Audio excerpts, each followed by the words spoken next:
Sabay-sabay natin alamin ang mga kaganapan na nangyayari sa ating bansa.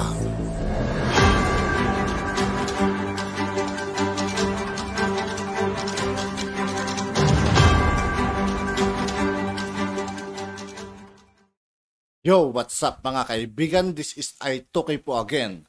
Ngayon nandito naman ulit tayo sa channel ni News PH. Dito naman ulit tayo magbibigay ng komento at reaksyon. Kaya samahan nyo, guys, let's go! Nag-iiyak na naman! Binatayan na naman to kasi siya ng microphone! Mambabastos kayo. Mambabastos kayo.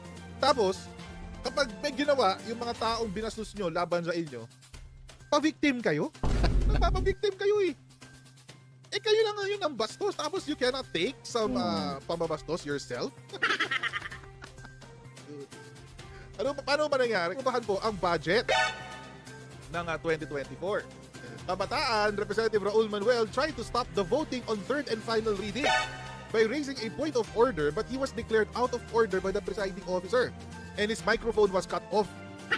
Pinutulan ulit ang mic. Kung tutusin, bagay na naman sa kanyang patay ng mic mga kaibigan kasi bastos yan eh. Ay, naka. Sabi, all things considered, ang certification na ito ay mahina, inconsistent at mapang-abuso. Pinatayan pa ako ng mic, nakakabastos naman sa mamamayan. Wow! Hiyang-hiya naman sila sa iyo, Raul Manuel. Salitang bastos ay kumakatawan po sa inyo mga kaibigan. Bastos yun, Raul Manuel. Ay, alam niyo nakakabastos yung existence nyo sa Kongreso. Alam niyo nakakabastos sa mamamayan, yun nandiyan kayong tatlo sa Kongreso.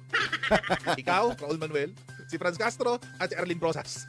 Kayong tatlo. Kayo ang salot sa Kongreso. Tama. Okay. Yun din sinasabi nga ni Raul Manuel. That copies thereof in its final form have been distributed to its members 3 days before its passage, except when the President certifies to the necessity of its immediate enactment to meet a public calamity or emergency. Upon the last reading of a bill, no amendment thereto shall be allowed, and the vote thereon shall be taken immediately thereafter. Madam The Speaker. ayes and nays entered in the journal. Madam Speaker, ano po ang basis ng emergency or calamity sa certification? Madam Speaker, hindi Madam din naman Speaker, there's already a certification coming from the Office of the Madam Speaker, President. I think inconsistent po ang the chair now rules that the point of the Madam Speaker, gentleman, hindi pa ako tapos. Madam the Speaker, Honorable Madam Speaker, Manuel, is out of order. Madam Speaker, question Majority. privilege. Madam Speaker, question Madam privilege. Speaker, I reiterate my motion. There's a motion, the motion to proceed with the third reading on House Bill number 8980. So move, Madam Speaker. Secretary General, Literal na bastos, Raul Manuel. Tigas ng mukha. directed to read the title and therefore call the roll for nominal voting. Pinatayan na siya ng mic. House Bill number 8980, an act appropriating funds for the operation of the government of the Republic of the Philippines from January 1 to December 31, 2024. Roll call of members in consideration on third reading of House Bill number 8980. Dapat dinuduko ko to paminsan-minsan si Raul Manuel. So, i-skip ko yung roll call. Napakahaba ng roll call, mga Madam Speaker, the tyranny of the majority has been displayed. And Madam Speaker, with that, I vote no and I would like to explain my vote later. Pinatayin pa po ako ng mic, Madam Speaker. Nakakabastos naman sa mamamayan. Yes, you may. Wow! Salitang bastos, excuse me, Raul Manuel. Ang salitang bastos ay kumakatawan po sa'yo. Please proceed. Ikaw ang literal na bastos. Sabi niya, the tyranny of the majority has been displayed. Yan! Tyranny of the majority. Bastos ka kasi, Raul Manuel. Bastos ka kasi. Ang simple-simple ng sinabi ng isang kongresista. May certification na. This is certified as urgent. Bakit? Bakit po siya sinertify as urgent? Kasi meron tayong inflation. Meron tayong problema sa West Philippine Sea.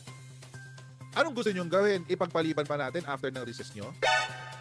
Yung budget hearing. Malapit na mag-recess ang Congress, by the way. Ipagpaliban pa natin yan. Tapos meron pa kayong pag-uusapan na 20 laws na i-enact sa LEDAC. Ano akala nyo? You have all the time in the world? Anong gusto nyo? Re-enacted budget? For 2024? Alam nyo talaga minsan, iniisip ko, hindi ko alam kung sino mga bumoboto dito sa mga party list na to. Yan sila Raul Manuel na yan. Hindi ko alam kung sino bumoboto dyan eh. Pero kung isa kayo sa mga bumoboto dito, kala Raul Manuel, wala kayong kwentang Pilipino. Tama. Kung sino yung buboto rito, malamang sa malamang, mangmang. Wala kayong kwentang Pilipino. Bakit? Kasi hinahalal nyo dyan sa loob ng Kongreso yung mga walang kwenta talaga. May mga walang kwentang politiko, alam natin. Pero this is really scraping the bottom of the barrel. Kung nag-aahalal kayo ng mga party list katulad nito ni Raul Manuel, Franz Castro at Arlene Brosas, that is really scraping the bottom of the barrel. Puro latak talaga ang makukuha nyo doon. Ito na nyo, yan, nahalal nyo, latak. Tuloy na. Nakakabastos naman sa mamamayan. Yes, Paano you may, bastos? please proceed. Yes, Honorable Lagman.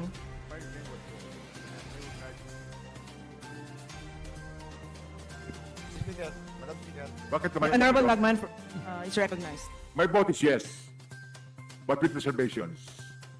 May I request that I be allowed to explain my vote later? Yes, you may.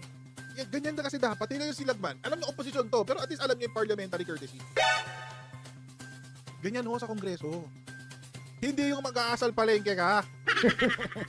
Hindi ka, kung palengkera ka, doon ka sa palengke. Hindi ka pwede sa Kongreso, Raul Manuel. Hindi ka pwede umasal Swami dyan. Hindi ka pwede umasal Kanto dyan. Tingnan nyo, ito hindi naman sa Pino. Kasi ganito kasi dapat eh. Ganito dapat yung ginawa ni Raul Manuel. May point of order siya. May contention siya. Then you contend parliamentary, in a parliamentarian way. Hindi yung magsisisigaw ka tulad ng ginawa kanina, nung time 411. Yan yung pinagagawa na itong mukong na to. Oh. Committee or emergency. Upon the last reading of a bill, no amendment thereto shall be allowed, and the vote thereon shall be taken immediately thereafter. Madam The ayes Speaker. and nays entered in the journal. Madam Speaker, Madam ano Speaker. pa ang basis ng emergency or Majority calamity Leader. sa certification? Madam Speaker, hindi Madam din naman Speaker, there's already a agad. certification Madam coming from Speaker, the Office of the Madam Speaker, President. I think inconsistent po ang the chair na rules that the point of the Madam Speaker, gentleman, hindi pa pa ako tapos. Madam the Speaker, Honorable Nagkagulo. Manuel, is out of order. question Majority privilege. Madam Speaker, question Madam privilege. Speaker, I reiterate my motion. There's a motion, the motion to proceed with the third reading on House Bill number 8980. Inconsistent So ang move, Madam Speaker. certification sa Secretary General is Pangulo. directed to Ano, read the Madam title Speaker, and ang mga therefore call the roll for nominal voting. Wala na, di na siya pinasit. Pinatayin na ng mic. See? House Bill number 890. Pa sila matutuwa sa'yo? Diba? Tanay natin. Nagbumuka tuloy tanga. I move to strike out. Dan par My vote is yes. My vote is... I be allowed to explain my vote later. Yes, you may. Please continue. The Honorable Paduano. Madam Speaker, I move to strike out the parliamentary statement of Congressman Raul. Madam Speaker, so Majority Leader. See? Move to strike. Continue voting. Move to suspend, Madam Speaker. Session Sir, the word bastos is not allowed in this house. Nagalit si Kong Paduano. Majority session resume. Ay, nako. Ay, kinat ko na lang. With to- 296 members voting in the affirmative, 3 in the negative, and 0 abstentions. House Bill number 8980, the 2024 General Appropriations Bill, is approved on third and final reading. Oh, walang nagawa Mr. yung Speaker, tatlo. nag-aalab po ang Walang nagawa yung tatlo. Alam na natin yun. 296, lahat ng affirmative, tatlo lang daw ang hindi. O sino yung tatlo? O di si Franz Castro, si Arlene Brosas, tsaka to si Raul Manuel. Very, very obvious. Kaya nakakapagtaka talaga. Huwag nyo na nga iboboto tong mga to para mabawasan ng konti ang anay. Pakiusap mga kaibigan, wag sa susunod na eleksyon kung tatakbo tong mga to, wag nyo na pong iboboto. Diyan sa Kongreso. Dinabi-dami na dinabi ni Raul Manuel sa poem niya. Sila-sila lang ang naniniwala dyan. Lalo yung parte na yung budget daw, ginastos para patayin ng kapwa Pilipino, pati daw mga bata, pinapatay, tapos pinatitik-tik daw sa mga civilians, etc. etc. Alam niyo mga kutsero, yung kasi ang ginagawa sa mga teroristang grupo. Sa mga members ng teroristang grupo. Alam niyo, paulit-ulit nga nitong budget hearing, yung yung dalawang peking surrenderies. Paulit-ulit itong hearing. Kanon, katindi. Ganon nila ginawa ng media mileage yung dalawang yun, mga kutsero. Hindi ko alam kung at the end of the day, sige nga, nag-no nga kayo, nakuha nyo ba yung gusto nyo? Hindi. Wala kayong nakukumbinsi. Kasi mga sinungaling kayo. Yung tatlo, proud na proud mama, over there, in the there, over there. Proud Franz Castro. Sa alaga niya. Diyos ko. Iba tigas ng mukha ng mga mga members ng CPP, NPA, NDA. Di pa talaga. Pero tatlo silang nag-propose. Silang tatlo. At least sila united sila. Ay, nako. Nag-iintay na lang ako mag-apply to sa mag-apply to sa saan ba to? Sa mga members na makabayan lang. Ito, pwede silang ng code of conduct yo. A member shall act at all times in a manner that shall reflect creditably on the house. Wala na siyang yung ginawa niya kanina. nakakadagdag ba sa kredibilidad ng Kamara de Representante? Hindi. Ay, disiplina nyo yan. Si I petition motion to discipline Raul Manuel. Ganon. Pwede sa Code of Conduct. Diba? Inano pa nga, meron pa motion to strike yung sinabi niya na nakakabastos sa taong bayan, etc. Kasi, such words should not be used in the Congress. Sa kalsada gamitin nyo, wag sa Kongreso. Ganon. Pero nakakatawa lang, mga ko dyan. Nakakatawa lang. Kasi, kanina, ang hilig na magtanong tungkol sa budget ng OP, Office of the President, tatanong sila sa budget ng VP Sara, at ni Presidente Bongo. Ang hilig nila doon, ang hilig nila Tapos na. At yun nga po mga kaibigan, dito po nagtatapos ang ating reaction video. Muli, ako po si I2K ng Sundalo ng Dunggalo at 811. Maraming salamat sa patuloy na pagsuporta. Yeah, peace out.